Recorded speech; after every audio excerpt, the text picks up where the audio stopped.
오늘은 포스트 오퍼레이티브 서베일런스에 대해서 말씀드리겠습니다.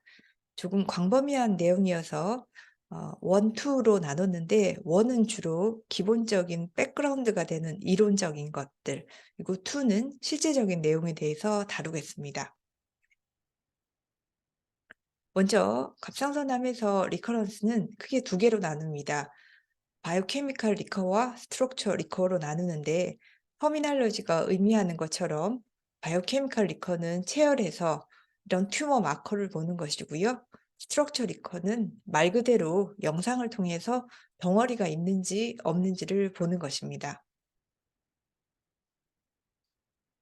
사이로드 폴리큘을 조직학적으로 보면 내부에 콜로이드를 포함하는 루멘이 있고요. 바깥쪽에 폴리큘러 셀들이 있습니다.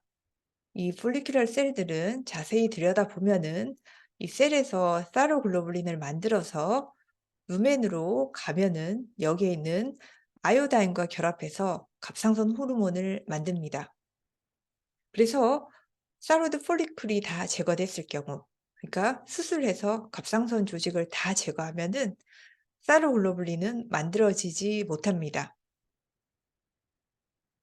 그래서 이 사이로글로불린이 검출된다는 것은 재발의 가능성을 의미하기 때문에 갑상선이 다 제거된 환자에서는 튜머 마커로 쓰입니다. 반감기가 3-4 일이고, 보통 환자들이 수술한 다음에 갑상선을 다 제거하면 2달 뒤에는 거의 디텍션 되지 않는 것이 정상입니다. 근데 만약 이제 의미 있는 수치가 보인다면은 이건 정상 갑상선이 다 제거한다고 했는데 좀 남아 있을 수도 있고요. 아니면은 대부분이 이 well differentiated 캔서이기 때문에 정상 셀이 하는 것을 이 differentiated 셀도 합니다. 그래서 암 조직도 사이로글로불린을 만들 수 있습니다. 그리고 아니면 전이암. 이 세 개의 합이 우리가 보는 serum 사이로글로불린의 값이 되겠습니다. 정상 갑상선 조직 1g당 1나노g의 사이로글로불린이 분비되는데, TSH 서프레션 되면은 반 정도, 0.5 나노그램 분비됩니다. 니어 토탈 사이로드덱토미를 했을 경우 2g 정도 남아 있다고 생각할 때 보통 TG는 1 나노그램 정도므로 그냥 복잡하게 생각 안 하시고 어 사이로글로불린 값이 1 보다 작으면은 '괜찮구나.' 하고 생각하시면 괜찮습니다. 무방합니다. 사이로글로불린 엔티바디는 말 그대로 사이로글로빈이 없어지면은 엔티바디도 따라 없어져야 됩니다. 그런데 인제 아까 사이로글로불린은 2달 뒤면 문제가 없는 환자에서는 소실돼서 디텍션이 안 되는데, 사이로글로빈 엔티바디는 사람마다 이 떨어지는 속도가 다양합니다. 어떤 분은 수년에 걸쳐서 이 수치가 천천히 떨어지기도 합니다. 사이로글로불린 엔티바디가 인제 튜머 마커로서 사용되는 이유는, 일단은 사이로글로불린 엔티바디가 있으면은 대부분의 병원에서 이 사이로글로불린이나 이 안티바디를 검출할 때 쓰는 임무노 에세이에서 사이로글로불린을 방해합니다. 그래서 사이로글로불린 안티바디 수치가 높은 환자는 이 수치가 점차적으로 떨어지는지 아니면 올라가는지가 중요합니다. 이제 사이로글로불린 엔티바디 수치가 올라가 있는, 수술을 다 했는데 올라가 있는 환자에서는 수치가 이렇게 쭉 떨어지면은 '아, 디지즈가 없구나.' 하고 생각을 합니다. 이게 뭐 슬로프는 아까 말씀드린 것처럼 떨어지는 속도는 사람마다 다양합니다. 근데 인제 이렇게 떨어져야 되는데, 떨어지다가 값이 오르거나 이런 소견을 보이면 인제 '이게 문제가 있구나.' 판단합니다. 그래서 이건 튜머 마크로 사용됩니다. 다음은 스트럭처 리커인데요. 이제 대부분의 재발은, 덩어리로 보이는 재발은 넥에서 발생합니다. 90% 이상이고요. 디스턴트 매치는 한 9% 10%가 안 됩니다. 그래서 넥에 있는 리커를 발견하는 데 최적화된 초음파가 상당히 중요한 모델러티입니다.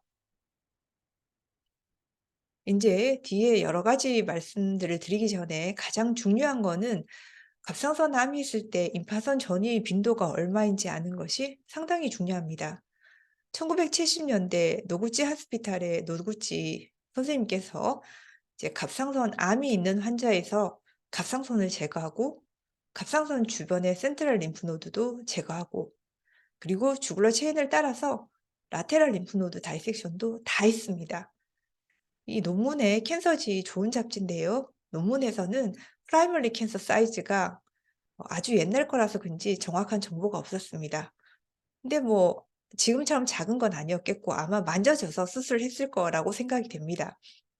그렇게 인제 다 모든 임파선도 다 제거를 했을 때 임파선 전이 빈도는 거의 90% 입니다. 그러니까 대부분 사람들이 '갑상선 암 있는 사람은 임파선 전이가 있구나.' 만져져서 오는 갑상선 암이라고 생각할 때 그렇게 인제 유추해 볼 수 있습니다. 20년 전에 2003 년도에 애널 서저리도 상당히 좋은 잡지인데요. 여기 인제 마이크로 칼시노마 환자를 대상으로 임파선 전이 빈도를 이렇게 분석한 연구가 있습니다. 259 명의 페필러리 사이로이드 마이크로 칼시노마 환자에서 갑상선을 다 제거하고 그리고 갑상선 주변 센트럴 림프노드도 다 제거하고 라테랄 림프노드도 다 다이섹션 했습니다. 앞서하고 똑같은 방법입니다. 그렇지만 여기는 마이크로 칼시노마 환자를 대상으로 했습니다.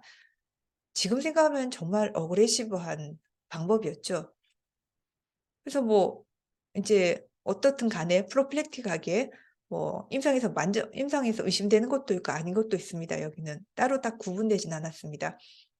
해 봤더니 갑상선 주변 림프노드 메타스타시스는 64%가 넘고 라테랄은 45% 정도 되었습니다. 마이크로 칼시노마 환자였습니다. 마이크로 칼시노마지만 생각보다 림프노드 메타스타시스가 많았는데 사실 지금 마이크로 칼시노마는 액티브 서베일런스 그러니까 어떤 수술을 하지 않고 그냥 레귤러하게 지켜보는 서베일런스를 권하는 경고가 가장 큰 흐름입니다. 당연히 림프노드 메타스타시스 빈도를 알고 있는 사람들이 정한 가이드라인이죠. 어 그렇기 때문에 이 림파선 전이가 많음에도 불구하고 이제 대부분 이걸 전공하는 의사들은 림프노드 메타스타시스도 마이크로 칼시노마만큼이나 인돌런트하다라고 생각하는 것이 전체적인 흐름입니다. 한국에서 마이크로 칼시노마 환자 수술했을 때 라테랄 림프노드 다이섹션 하는 빈도가 10% 전후입니다. 그러면은 한국에서는 영상에서 임상적으로 의심되는 경우만 라테랄 림프노드 다이섹션을 하는데 좀 보수적으로 빼기를 하더라도 한 30% 환자는 인돌런트한 림프노드 메타스타시스가 남아 있다는 결론이 됩니다. 그렇다고 마이크로 카시노마 환자를 라테랄 림프노드 다이섹션을 다 하지는 않죠. 그래서 이제 갑상선 암에서는 이게 다시 재발암된 것인지 아니면은 예전부터 있는 영상에서도 별로 의미 없고 인돌런트한데 너무 예민하게 나중에 진단한 그러니까 예전에 있던 걸 다시 진단하는 persistent인지 그건 구분이 잘 안 됩니다. 예를 보시면 2008 년도에 마이크로 칼시노마로 라이트 로벡토미만 시행받으셨고 이제 외부병원에서 추적 검사를 하시다가 메타스타시스가 진단돼서 오셨습니다. 라이트 커먼 카로티드 아트리 인터널 주글러 베인 라이트 레벨 4에 최단경 3mm 정도 되는 이 사진으로는 패티할름만 소실된 듯한 림프노드가 보입니다. 하여튼 여기 세포 검사한 걸 슬라이드를 가져오셔서 저희 병원에서도 메타스타시스로 진단되었습니다. 환자는 5년 수술하신 지 5년 뒤입니다. 그래서 저희 병원에서 스테이징 초음파를 했고요. 여기 이 위치에 있는 림프노드의 모양인데 페탈럼이 그대로 있고 할라 베스큘라즈도 있고 서스피셔스한 피처가 전혀 없습니다. 아까 제가 빈도를 말씀드렸지만 초음파 모양이 나쁘지 않아도 임파선 전이는 있을 수 있습니다. 근데 인제 이건 인돌런트하다고 생각하고 있는 거죠. 외부 병원에서 아주 예민하게 봤을 때 레벨 4 하나 보였는데요. 저희 병원에서는 초음파도 괜찮았고 CT도 괜찮았습니다. 근데 인제 진단이 되어서 환자 여기 라테랄 넥 다이섹션을 했는데 라이트 레벨 4 뿐만 아니라 예민하게 보셨던 이 병원에서도 발견하지 못했던 라이트 레벨 2 에도 림프 노드들이 있었습니다. 이해가 안 가실 수 있는데 앞에 빈도를 보면은 '아 그렇구나.' 하게 됩니다. 이런 백그라운드 하에서 이제 ATA 라인에서는 너무 작은 림프 노드를 꼭 FNA 하자는 그런 내용의 반대적인 의미로 최단경이 8 보다 큰 초음파에서 모양이 나쁠 때 최단경 8 보다 크면 should be biopsied라고 했습니다. 근데 그럼 반대로 최단경이 8 보다 작으면 바이옵시 안 하고 may be followed 이렇게 적었습니다. 그럼 만약에 인제 이 림프노드가 커지거나 주변에 문제를 일으키면 당연히 해야겠죠. 제가 임파선 전이 빈도부터 말씀드렸던 이유는 갑상선 분야에서 가장 큰 줄기가 이겁니다. 트리트먼트를 하는 모빌러티가 가만히 두는 것보다 얼마나 더 환자에게 베너핏을 줄 것인가. 그러니까 디텍션 했을 때 그리고 치료했을 때 베너핏과 하함을 저울질해서 우리는 어떻게 할지 선택을 해야 됩니다. 여러 문헌들을 바탕으로 해서 너무 민감도 높게 검사를 해서 작은 거를 발견하는 것은 서바이벌에 그리 도움이 되지 않는다는 여러 문헌들의 결과가 있었고요. 그리고 2016 년도에 BMJ 상당히 좋은 잡지에 메간 헤이마트 굉장한 연구자입니다. 엔도크리놀로지스트인데 이 사람의 논문만 읽어도 갑상선의 큰 흐름을 파악하는 데 상당히 도움이 됩니다. 이 헤이마트가 시어 데이터를 분석으로 한 연구가 있습니다. 어 그러니까 내셔널 캔서 인스티튜트의 프로그램으로 나온 이 여러 환자들의 정보를 모아 놓은 데이터들인데요. 22,000명 넘는 환자를 대상으로 했습니다. 그래서 갑상선암을 수술한 다음에 뭐 초음파든 CT든 MRI든 스캔이든 여러 검사로 인제 추적을 한 환자들을 다 분석을 했더니 환자의 서바이벌과 연관성이 있는 이미징 모델러티는 레디오 아이오다인 스캔이었고 나머지 초음파 CT, MRI는 별로 연관성이 없었습니다. 그래서 앞서의 기존 여러 연구들의 흐름과 동일한 결과를 보여주었습니다. 너무 많은 검사는 결국은 또 그다음에 후속되는 인터벤션으로 이어지는데 이게 환자의 서바이벌에 영향을 다이렉트로 미치지 않는다. 그래서 환자의 리스크를 고려한 팔로우업 스트래티지가 필요하다라는 결론이었습니다. 저희 병원 한국에는 어떤가를 봤습니다. 이제 페플러리 사라도 캔서로 토탈 사로섹토미 한 환자를 대상으로 했고 최종적으로 812 명의 환자가 포함되었습니다. 이제 수술하고 그러니까 최초의 트리트먼트를 하고 첫 팔로업에서 아무런 문제가 바이오케미컬 리커 아까 튜머 마커의 문제도 없고 스트럭처 리커도 없었던 환자가 83%가 넘었습니다. 그리고 약간 애매한 피처, 레디오 아이오다인 스캔에서 약간 업테이크 된다든지 초음파에서 넌 스페시픽한 작은 것들 이런 경우 인디터미넌트 리스판스인데 이게 한 10% 됐고요. 튜머 마커 문제가 있는 경우가 5% 정도 그리고 스트럭처에 어브노멀리티가 있는 경우가 2% 정도였습니다.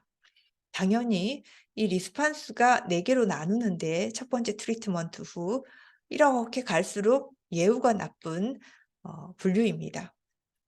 쭉 추적을 해서 로컬 리커런스를 봤더니 가장 예후가 좋은 이 그룹에서는 12 명이 리커가 되었고 1.8% 였습니다. 이 그룹에서는 없었고요. 튜머 마커가 문제가 있었던 그룹에서는 2 명, 5% 에서 로컬 리커를 했고 스트럭처 업노멀리티가 있는 그룹은 50% 에서 로컬 리커가 있었습니다. 이 그룹들을 인제 문제가 있는 그룹을 다시 치료를 했을 때 엑셀런트 리스판스 그룹은 아무런 문제가 없었습니다. 근데 튜머 마커에 문제가 있었던 그룹은 이 치료를 한 다음에도 한 사람은 튜머 마커에 문제가 계속 있고 스트럭처에 문제가 있었습니다. 스트럭처에 문제가 있었던 그룹에서는 한 분은 돌아가셨고 한 분은 디스턴트 메타스타시스 예후가 나쁘죠. 이런 다소 어그레시브한 진행을 보였습니다. 우리가 관심 있는 가장 많은 그룹인 한국의 많은 환자들이 마이크로 카시노마로 수술을 하니까 이 그룹에 많이 포함됩니다. 12 개가 진단이 됐는데 아까 전에 보셨던 최단경 8mm라는 ATA 기준으로 할 때 그러면은 그 정도 사이즈가 되는 거는 몇 개였느냐? 하나였습니다. 근데 이 하나를 진단하기 위해서 이 기간 동안 초음파는 거의 6천 건의 초음파를 했습니다. 그래서 이렇게 예후가 좋은 그룹에 있어서 포스트 옵 서베일런스가 꼭 필요한가 이런 의문을 주는 연구 결과를 보였고 다른 문헌들도 동일한 결과들을 보입니다. 실험 TG가 괜찮을 때 초음파는 안 해도 된다. 그리고 너무 잦은 초음파는 maybe excessive하다. 아까 보셨던 것처럼 이렇게 서베일런스를 하게 되면 unnecessary intervention으로 갈 수 있다. 많은 연구들이 같은 방향을 향하고 있음을 알 수 있습니다. 네, 이거는 이제 이론적 배경이고요. 이제 다음에 실제적인 초음파 소견이라든지 프랙티스, 클리니컬 케이스들을 보면서 말씀드리겠습니다. 감사합니다.